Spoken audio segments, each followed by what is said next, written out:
Et bonjour à tous. Donc voilà une petite vidéo en fait parce que, suite à des vidéos aussi un petit peu créatives que j'ai fait, je me suis dit que c'était, intéressant et finalement peut-être même capital de ne jamais oublier en fait où on est. Et en fait, où on est, ben, c'est YouTube. Et YouTube, c'est quoi? C'est une grosse compagnie, c'est de l'algorithme, c'est un certain type de public, et cetera, et cetera. Moi, je connais beaucoup de personnes que j'apprécie beaucoup qui ne vont pas du tout sur YouTube, qui ne sont pas du tout intéressés par le contenu de YouTube et qui peuvent avoir des goûts culturels, artistiques, qui peuvent être vraiment proches de moi. Je dis pas juste avoir 2-3 cinéastes en commun qu'on aime bien. Non, non, je parle vraiment de personnes dont je me sens vraiment proche dans la liberté, dans le rapport à l'art, dans le rapport à la création, et pas juste aimer un petit peu des trucs de philosophie proche ou aimer tel cinéaste américain ou autre proche. Non, je parle vraiment de personnes dont je me sens réellement proche, qui parfois d'ailleurs on a un cursus commun et qui ne vont jamais sur YouTube ou qui pourtant on a plein de points communs. Et donc voilà, je peux parfois leur partager, je pense notamment à quelqu'un où on a des passions communes, je peux parfois lui partager 2-3 trucs, mais je sais que lui, il ne va jamais sur YouTube. C'est pas quelque chose qui intéresse, les streamers, les machins, ça l'intéresse pas. Et voilà, j'ai des exemples comme ça. Moi, il n'empêche que j'y suis. Et en fait, ce que je voulais dire, c'est que ce qui m'intéresse là-dedans, c'est qu'au fond, je crois qu'il faut jamais oublier où on est. Je suis extrêmement impressionné en fait de remarquer que ce qui marche sur YouTube au fond, c'est pas les choses artistiques. Ce qui marche sur YouTube, c'est les pseudo-réflexions artistiques. C'est ça qui marche, ou les pseudo-vidéos artistiques. Mais c'est pas les choses artistiques. Ce qui marche sur YouTube, c'est filmer de l'eau et lire de la philosophie. Ce qui marche sur YouTube, c'est mettre un texte avec des majuscules et tout d'un coup dire bah, je vais réfléchir sur le hors-champ. Je vais réfléchir sur le hors-champ des jeux vidéo avec une voix, un truc chapitré. Mais ce qui marche sur YouTube, ça serait absolument pas à un moment donné tel court-métrage. C'est pas ça, en tout cas, qui est réellement mis en avant. Sinon, c'est ce qui nous sauterait aux yeux. C'est pas ça qui saute aux yeux. Ce qui marche sur YouTube, c'est une certaine parole communicante. Ce qui marche sur YouTube, j'ai pas envie de citer des gens, mais au fond, on voit bien ce qui marche. Alors pourquoi rester dans un truc qui est au fond, quelque part, aussi foireux? Moi, je pense qu'il y a un système de résistance possible. Moi, personnellement, si j'y suis, c'est parce que je pense que je continue d'inventer des choses. C'est juste que par contre, c'est extrêmement laborieux. Moi, j'ai un chemin, je pense que 90% des gens qui auraient eu mon chemin, ils auraient abandonné au bout de 6 mois. Parce qu'en fait, il faut avoir une ténacité, il faut avoir une nécessité intérieure. Si on l'a pas, en 6 mois, on abandonne. Impossible. Mais c'est quand même ça qui me maintient. Mais en tout cas, ce que je voulais dire, et prendre pour le coup aussi un peu le temps de dire, j'ai pas forcément envie de couper tout de suite. Aussi parce que d'ailleurs, j'ai pas envie de couper tout de suite, pour être franc. C'est parce que YouTube donne aucune valeur aux vidéos. En tout cas, moi, dans ma chaîne, quasiment aucune. Ou alors, il faut que je fasse du God of War, du Naruto. Alors, c'est intéressant parfois. Moi, par exemple, j'ai un short là qui a beaucoup marché sur Naruto Shippuden. Celui-là, il m'a fait plaisir parce que je l'ai vraiment fait, j'ai bien aimé le faire, etc. Mais on voit bien, je vois que, c'est comme si on pouvait parler à une machine et on voit ce qu'elle peut aimer, quoi. Je veux dire, quand on fait de la peinture, on se dit pas qu'on va faire une peinture avec telle couleur pour voir ce que ça aime. Donc parfois, moi, je suis content quand je fais quelque chose de complet, je fais tout le temps des choses naturellement, au fond. Tant mieux si ça marche, mais malgré tout, quand même, il faut être quand même conscient de là où on est, dans quelle structure on est.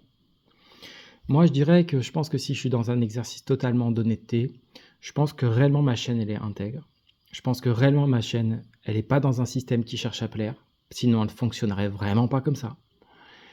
Et en même temps, elle doit aussi un peu accepter le système. Donc forcément, il y a une réflexion éditoriale aussi par rapport à ça. Je me suis servi de choses aussi. Mais je pense que je m'en suis toujours servi, au fond, dans l'idée aussi pour que ça reste intègre. Je pense de ce point de vue-là, les grands artistes, même un mec comme Lynch, faut être honnête, hein, quand il fait Blue Velvet, il a envie que son film soit vu. Hein. Il n'a pas envie que son film soit juste vu dans un cinéma du monde.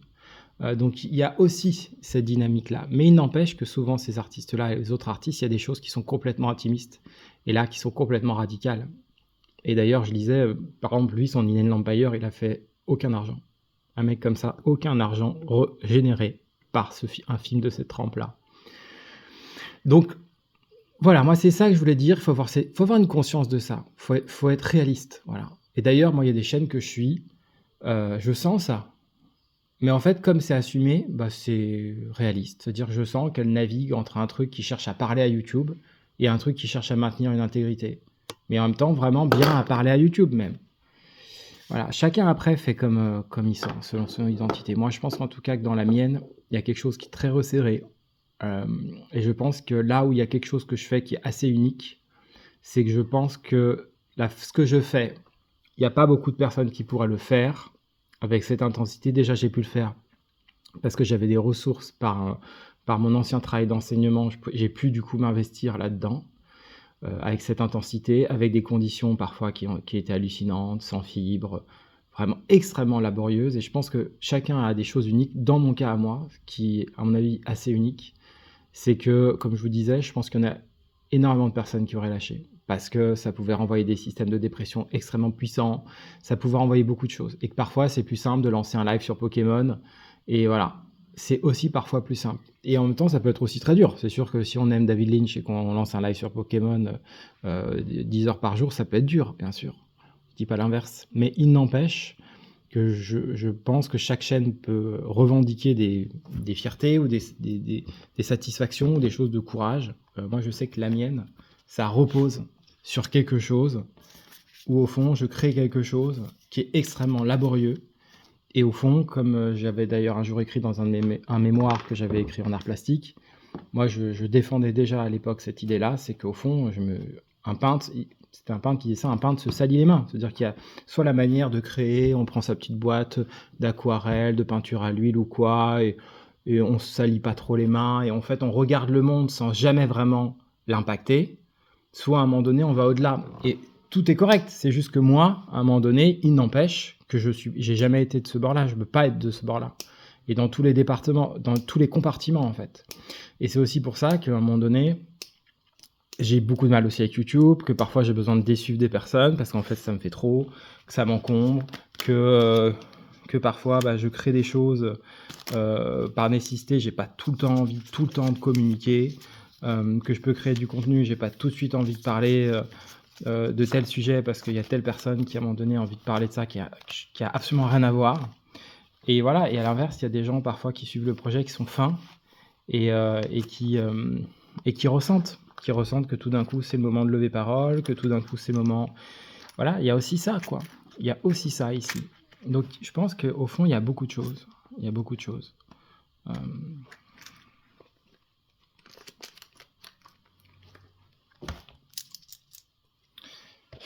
Euh, donc voilà, ça c'est un film extraordinaire que j'aime profondément, que très peu de personnes connaissent, quasiment personne, et que je m'étais commandé par internet avec ma mère d'ailleurs. J'avais déjà repéré ce film parce que c'est un documentariste qui s'appelle Soda qui a fait Professeur Yamamoto, qui était sorti en salle. Je m'étais renseigné, il a fait ce film-là avant, et ça parle des gens qui sont malades, des gens qui ont réellement des handicaps, qui ont de la schizophrénie, qui ont de la bipolarité, qui doivent prendre des traitements. Moi, par chance, je ne connais pas ça. Mais voilà, ça me touche beaucoup parce que... Attendez, je vais prendre une cigarette.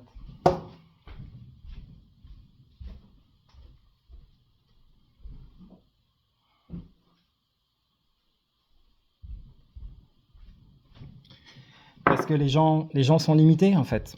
Les gens sont limités, les gens jugent énormément. Moi, le nombre de fois où parfois, tout d'un coup, on va dire « Ah, je me mets à lire telle personne », et t'as un scientifique qui va dire « Ah ouais, tu lis ce mathématicien, mais c'est un fou. » Et il connaît rien. La personne ne connaît rien de ce mathématicien. Rien. C'est juste un sale préjugé, en fait. Et le nombre de personnes qui sont comme ça, mais c'est hallucinant. Hallucinant. Je parlais à un ami, la seule chose sûrement à faire sur ça, c'est de gérer l'ego, d'ignorer, de pas considérer, de pas donner d'importance. Parce que tellement de gens se donnent d'importance sur ça. Et au fond, les gens les plus profonds, c'est ceux-là, c'est ceux qu'on ne connaît pas. C'est ce psychiatre japonais qui aide des gens. Parfois, il gagne presque moins d'argent que tous les gens en fait, de sa clinique réunie. Il fait des déplacements gratuits. Voilà, il y a vraiment quelque chose comme ça. Et je pense qu'il faut en avoir conscience. Et c'est aussi pour ça que d'ailleurs sur YouTube ou quoi, je pense que quand il y a des projets qu'on aime, il faut les soutenir parce que parce qu'on est dans une ère où en fait l'algorithme ou quoi en fait il met en avant de la nullité quoi. Faut être honnête. Regardez au cinéma. euh, les... Qui a vu là, par exemple parmi vous, qui a vu Le Mal n'existe pas?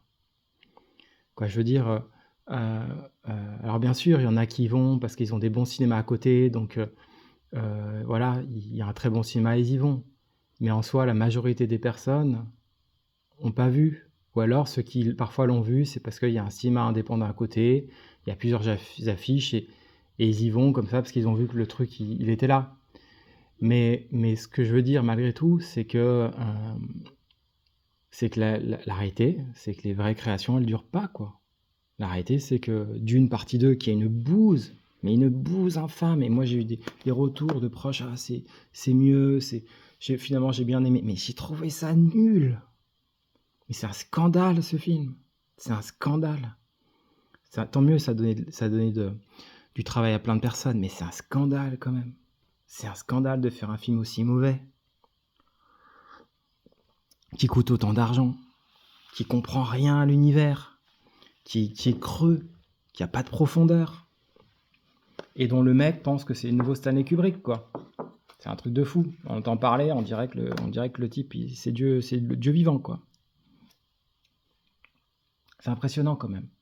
Et quand il y avait eu le dernier Cannes, à l'inverse, il y avait à un moment donné Francis Ford Coppola et George Lucas, ils arrivent. Quoi, moi j'ai hâte de voir Megalopolis. Vraiment, je vous dis j'ai hâte. Parce que franchement, le film, il s'est fait déchirer. Et je suis convaincu que le film va avoir des qualités, en fait. Ils sont tous passés à côté, moi, je pense. J'en suis convaincu.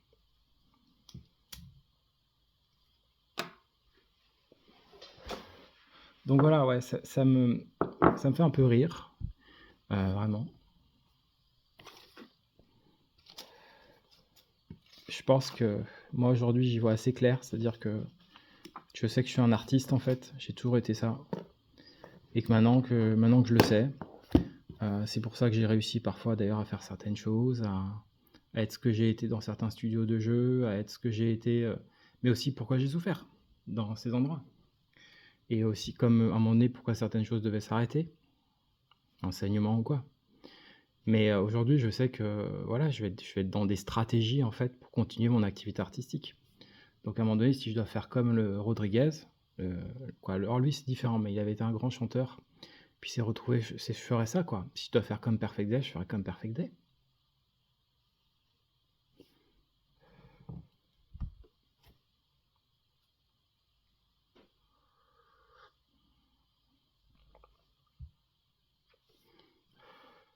Moi, l'un des trucs qui m'a le plus saoulé sur YouTube, pour être honnête, c'est qu'il y a des gens que je suis, que j'aime beaucoup, qui sont, je trouve, des gens respectueux, mais ce qui m'a le plus saoulé, c'est les gens en fait qui font des choses et uniquement sous prétexte qu'en fait, qu'on fait partie d'une même communauté de quoi, en fait, tous seraient à égalité. C'est un peu comme, au fond, sur YouTube, il y aurait un type comme Marc Lévy, il y aurait un type comme David Lynch, il y aurait un type comme je sais quoi. Alors moi, je dis pas qui est qui, hein, c'est pas la question, mais prenons-les un exemple juste comme ça, pour piger le système.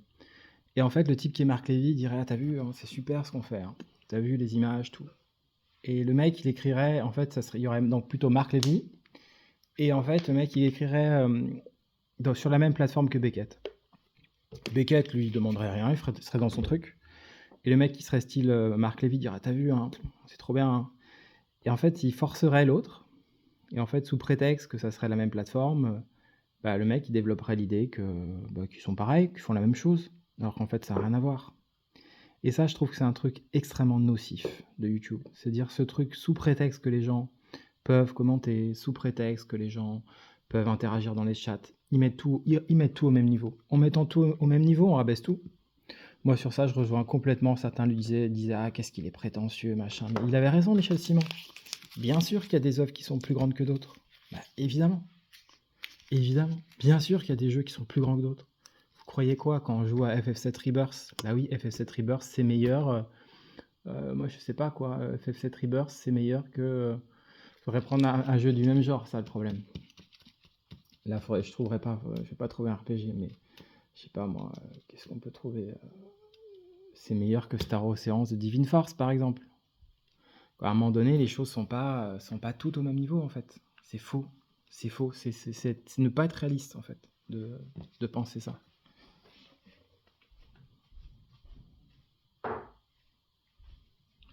Donc au fond, ce qui me fait rire, c'est qu'il y a plein de systèmes cachés. Il y a plein de gens aussi qui sont dans l'ombre, qui disent rien, qui disent jamais rien sur tout ce qu'on fait. Et en fait, ils sont égoïstes, ils savent rien partager, ils savent rien dire sur ce qu'on fait. C'est un égoïsme total. Total. Il y a des gens vraiment d'un égoïsme. Et c'est à se taper la tête contre les murs, tellement c'est un égoïsme hallucinant. Non, vraiment, je pense que moi, si j'avais été un prof aux Beaux-Arts, j'aurais dit avant tout. Pour ça que encore une fois, moi je me suis un peu parfois fighté avec ma famille sur ça, mais c'est pour ça que les mots de Jean-Luc Mélenchon dans une conférence, ils m'ont autant touché. C'est à la fin de sa conférence, qui est une conférence certes très engagée, certes, certains diraient, bah voilà, c'est juste un homme de parole. C'est pas ce que je pense. Mais... Et à la fin, il terminait, il disait, courage, jeunes gens, courage. Et en fait, la façon dont il le disait, en fait, en disant à ces jeunes gens, courage. Et moi, personnellement, je m'incluais dedans, parce qu'au fond, moi, j'ai pas encore 40 ans. Et pour moi, il brassait, en fait, tout un ensemble de gens qui sont encore dans le devenir. Et donc, quand il disait courage, il y avait quelque chose qui, dans le timbre de sa voix, on comprenait qu'il sentait que c'était difficile. Qu'il sentait toutes les puissances qu'il y avait en face. Toutes ces choses égoïstes, ces choses narcissiques. Moi, j'ai parfois connu des amis d'un narcissisme mais hallucinant. Hallucinant. J'ai connu des gens d'un narcissisme fou. Fou. Avec des photos de profil, avec des choses pas croyables. Pas croyables. Des mondes où on est complètement piégé là-dedans. Complètement piégé. Des gens incapables de remercier, incapables. Mais des mondes toxiques. Des choses dont il faut s'échapper, en fait. Totalement.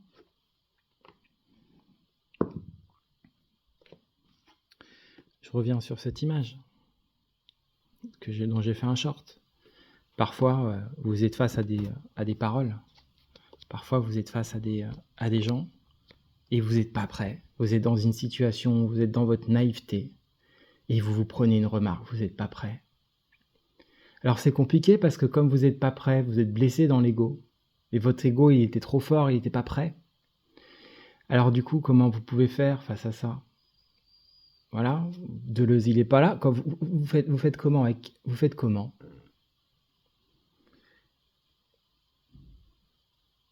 Alors, il faudrait parfois vivre tout le temps en surveillance, avec l'idée qu'en fait, en face, parfois, il y a des cons, et qu'il faut vivre en surveillance face à ces cons.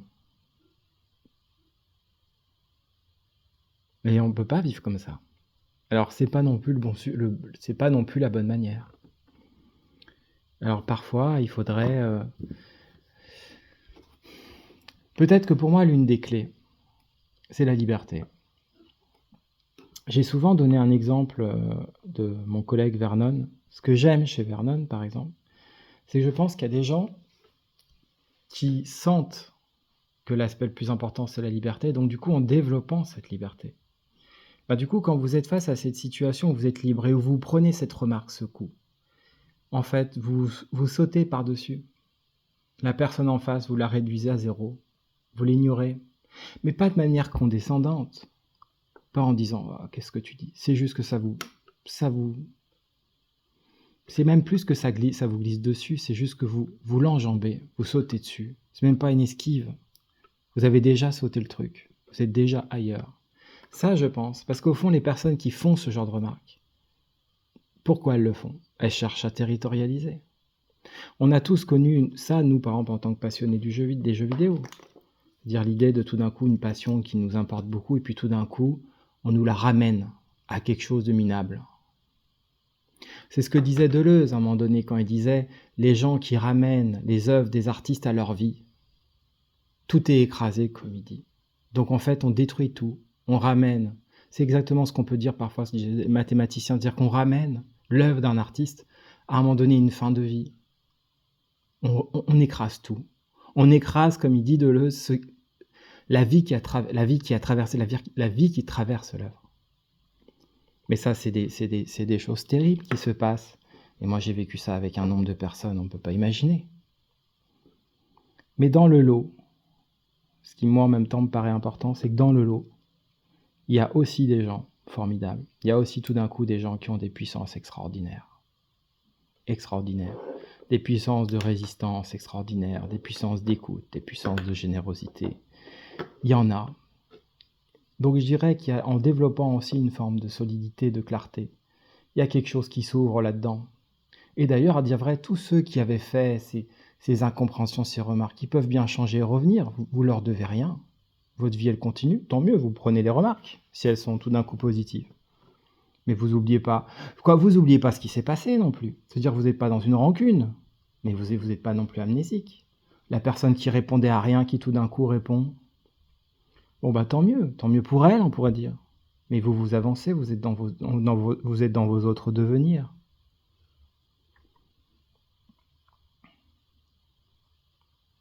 Comme dirait Deleuze en modifiant un peu, vous êtes dans vos devenirs pierre, vos devenirs oiseaux, vos devenirs table, vos devenirs chaise, vos devenirs bouteille, vos devenirs eau, vos devenirs rayons de soleil, lumière. Et toutes ces phrases, tous ces vocabulaires où ces personnes-là vous regardaient presque hautaine, en vous jugeant, en disant « Ah, il est bizarre ». Et tout d'un coup, peut-être parce qu'à un moment donné, un de leurs enfants va dire « Ah bah regarde comme il est beau, comme elle est belle sa peinture ». Tout d'un coup, ils vont pseudo-comprendre. Mais vous êtes déjà dans autre chose. Je vais pas dire quelque chose de vulgaire, mais rien n'affiche. Vous êtes déjà dans autre chose, en fait. Vous continuez de construire vos devenirs, vous êtes au-dessus de ça. Et sur ça, pas besoin à mon sens, pas besoin de revendiquer des choses plus hautes que soi, à mon sens. À mon sens. En fait, la seule force intérieure, elle est suffisante. Qui tout d'un coup, parfois, peut amener certaines personnes à voir le ciel et d'autres non. Certaines personnes à dire « Ouais, enfin moi, le ciel, je le vois tous les jours ». Mais il y a des gens qui vivent dans la nature, ils sont jamais lassés du ciel.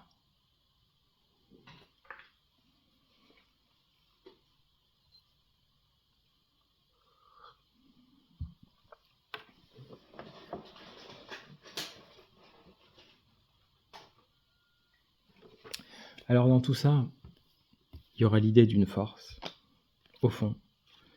Dans tout ça, il y aura l'idée d'une force. Alors, cette force, elle peut passer par plusieurs états.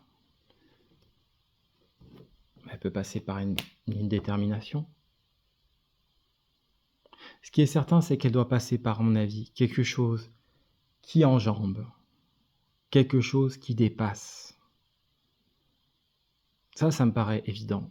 Et d'ailleurs, vous voyez là, à travers cette vidéo YouTube, je suis à la fois conscient que je parle et que je fais du temps de visionnage. Parce qu'au fond, si je faisais une vidéo de 2 minutes, je vais avoir quoi 20 minutes de temps de visionnage? Il faut en avoir 3000 pour avoir un premier palier. Donc à un moment donné, je fais aussi durer pour voilà, parce que je prends plaisir à parler, que j'ai des choses mais je préfère faire une vidéo comme ça que faire un live où je m'ennuie pendant 1h30 à filmer Evenly Sword qui est quand même pas très bon, quoi. Donc au fond, je trouve une nécessité à moi.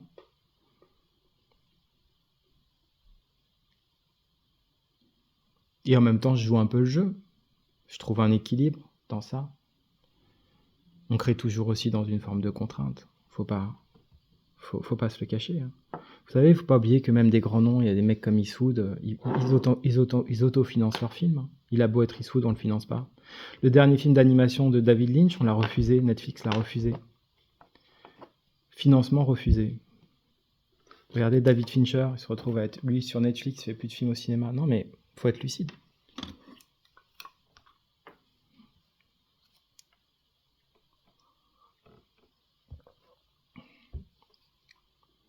Soyez lucide, méfiez-vous des territorialisations. Culpabilisez pas. Quand vous devez couper, coupez. Quand vous devez reconnecter, reconnectez. La seule chose qui importe au fond, c'est d'essayer de ne pas trop se faire souffrir et de ne pas trop faire souffrir. Mais si ces choses-là, elles sont... Vous avez un numéro de quelqu'un de votre famille ou un proche ou un ami qui vous gêne, enlevez-la. Si vous réécrit, de toute façon, vous verrez qui c'est. Si ça vous gêne, vous l'enlevez. Il n'y a pas de règle. Bon, il y a quelqu'un que je connais, franchement, parfois je l'ajoute, parfois je l'enlève. Parce que je trouve que il y a trop de narcissisme, en fait. Donc du coup, je trouve mes propres équilibres là-dedans. Voilà.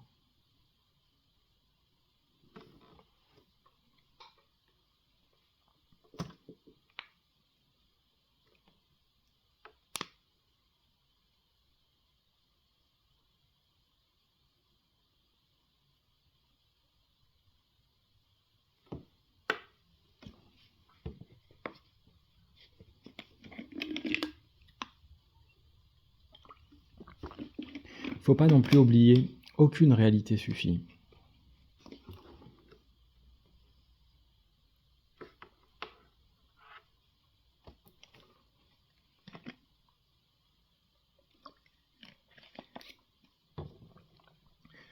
Dans le court-métrage que j'ai partagé hier, que j'ai fait là, que j'ai décidé d'appeler que c'était un court-métrage expérimental, qui s'appelle Everything is Everywhere, Everywhere.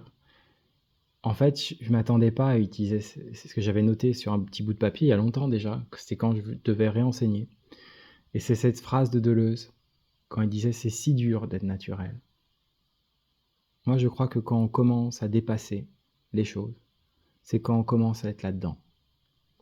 Vous croyez quoi, les personnes qui, par exemple, entre guillemets, pourtant c'est complètement normal, mais dans la société non, mais toutes ces personnes qui mènent des transformations physiques et qui sont des transformations naturelles, puisqu'elles le ressentent comme ça. Donc un homme qui devient une femme, j'ai aucun problème, c'est naturel. Moi j'ai connu quelqu'un au Canada, j'étais allé à son atelier, c'était un homme, puis après j'ai appris que c'était devenu une femme. Et d'ailleurs quand j'ai participé à son atelier, il était déjà un peu en transformation. Mais il n'empêche que moi cette personne, quand je l'ai vue, mais la force de cette personne, c'était stratosphérique. Alors on était au Canada aussi, je sais peut-être que le Canada c'est plus ouvert, mais c'est stratosphérique. Alors il y avait deux choses, soit c'était une force tellement stratosphérique que en fait elle elle dépassait tout, quoi, se dire elle enjambait tout, ou ça glissait tout, ou voilà, ou alors elle le disait pas, mais en fait elle avait elle avait une force cachée très grande, mais qui avait aussi des souffrances parce que ce que ça lui demandait, c'était très grand, mais en même temps ce qu'elle laissait transparaître, c'était extraordinaire. Extraordinaire.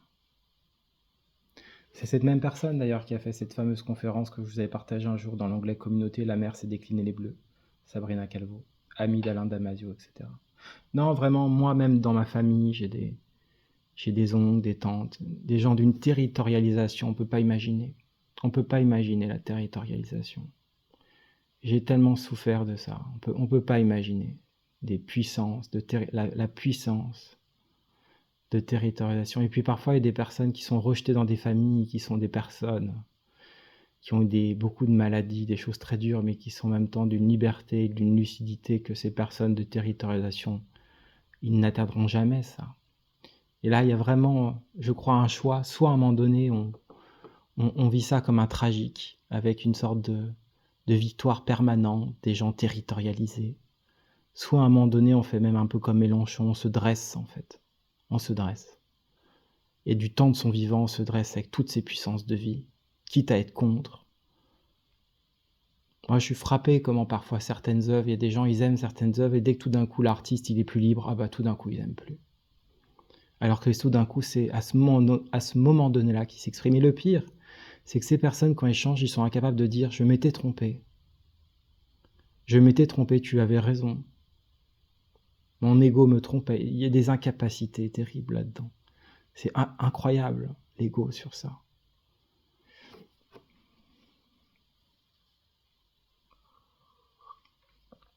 On est tout le temps en train de projeter, de rejeter sur l'autre. Voilà, l'autre. Alors souvent, en fait, à un moment donné, c'est soi, quoi. C'est soi. Et d'ailleurs, au fond, parfois, c'est comme dit Spinoza, c'est vraiment dur, parce que parfois, c'est des tels niveaux que même quand on est face à des choses très très dures, au fond, la responsabilité, elle est parfois, alors, sauf des cas extrêmes, mais la responsabilité est souvent parfois de soi-même, parce qu'au fond, même face à des gens humiliants, ben, au fond, il faudrait quand même trouver la force d'enjamber. C'est-à-dire que si on souffre, c'est qu'on donne de l'importance à ces personnes-là. Mais en même temps, les gens sont tellement parfois fracassés que il y a des gens dans certains studios, dans certaines sociétés, ils ont des patrons tellement humiliants que du coup, est-ce qu'on peut vraiment leur dire tu étais responsable? Bah non, c'est très compliqué. Mais en soi, la seule clé de sortie, ça, c'est quand même soi-même. À un moment donné, de se dire tout d'un coup, stop, quoi. Stop à ça, quoi. Et c'est pour ça que quand je dis aucune réalité suffit, les uns et les autres ont besoin des puissances des autres, en fait. Mais parfois, c'est un peu pénible, les gens qui savent jamais remercier, qui savent jamais, une sorte d'égoïsme total.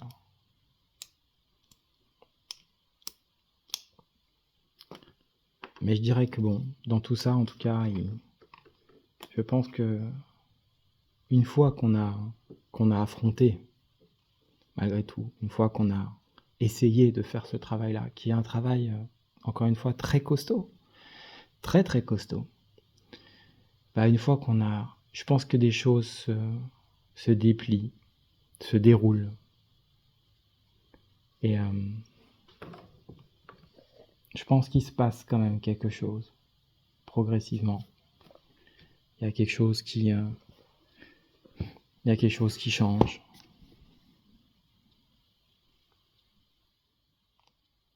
C'est possible. C'est parfois ce que fait d'ailleurs l'analyse, mais il y a d'autres chemins. Il y a quelque chose qui change.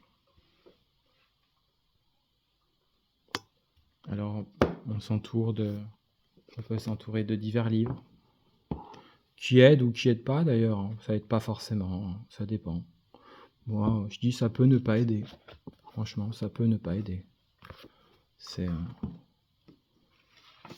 ça, c'est vraiment,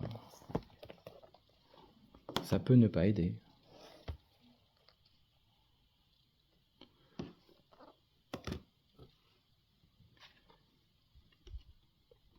Mais je pense que dans tout ça, à la fin, il y a quelque chose.